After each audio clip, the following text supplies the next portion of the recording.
Hi, John Dingwall here at Bloody Scotland, and this festival has produced some great events all over this weekend. People like Ian Rankin, Lee Child, Joe Nesbo, Val McDermott, Dennis Mina, and one of the great rising talents of crime fiction now, Malcolm MacKay, whose book How a Gunman Says Goodbye has just won the Deanston Scottish Crime Book of the Year 2013 award, beating books by the likes of Mr. Rankin, Ms. McDermott and Ms. Mina as well. Malcolm, you must be absolutely delighted to have been catapulted into such exalted company. Yeah, it was an enormous thrill just to make the shortlist with that quality of writer. As you mentioned, it was such an incredibly strong shortlist. To be on it was more than a thrill for me, and to then win the award was a huge shock and delightful, of course. For those who have yet to read Malcolm's books, the previous book has also been nominated for a number of awards. The Necessary Death of Lewis Winter. His novels are set in Glasgow, gangland crime, and they are a real thrilling read.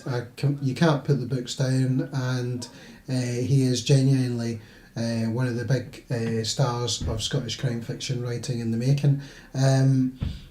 But Malcolm, you don't spend your days trawling the streets of Glasgow chatting to gangsters for research, do you? No, I don't. I live in Stornoway, so I'm sort of quite distant from it. I'm sort of on the outside looking in, and my research is rather light by comparison, I suppose, to a lot of writers. But no, I mean, I think you have to write about what interests you, what intrigues you, and that's not always going to be something that is familiar. Sometimes the sort of less familiar stuff is the most intriguing. So that's kind of where my focus went, and needing a sort of gritty urban setting in Glasgow was a sort of great host for the story. Mm-hmm. So it's not a case of you having connections. No, not at all. Being Stornoway born and bred, there aren't many sort of gangster connections to me. Well, I don't know, you're kind of dressed a bit like a wise guy. No, it's sort of dour and dark, and that's about it.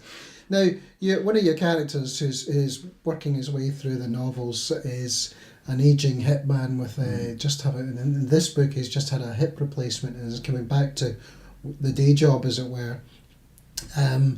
How much were you aware of the fact that you maybe had to kind of create a character who, there's been so many hitmen through the ages who had maybe a slightly different angle to him? Yeah, I mean, you try and come up with characters that will stand out a little bit. You don't want it to be a sort of over the top caricature. You don't want to do something that's too sort of gimmicky to make them stand out.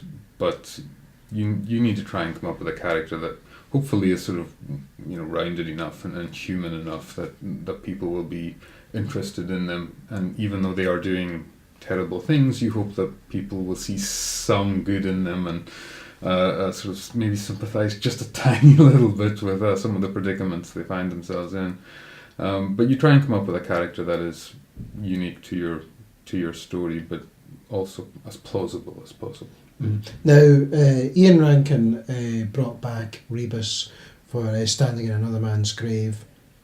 Val had her book out, her standalone novel, and your book is the Scottish Crime Book of the Year.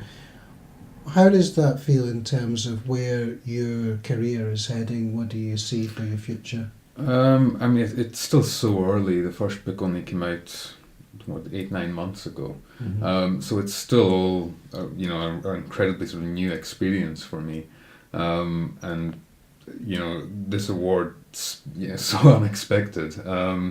What it means for the future, I mean, I haven't even sort of thought about that. I'm just sort of focusing sort of tunnel vision on sort of the short term and the release of the second book and the release of the third book in January, and not at all looking beyond that. That's great. Well, Malcolm, thank you very much. How a Gunman Says Goodbye is the second of the trilogy, isn't it? Yeah. The next one is it a sudden act of... The Sudden Arrival of Violence. Arrival of Violence. Can thoroughly recommend these books. This is a real new crime fiction star, and he comes from Stornoway. and hopefully will inspire a whole new raft of writers in the years to come. Thanks, Malcolm. Thank you, John.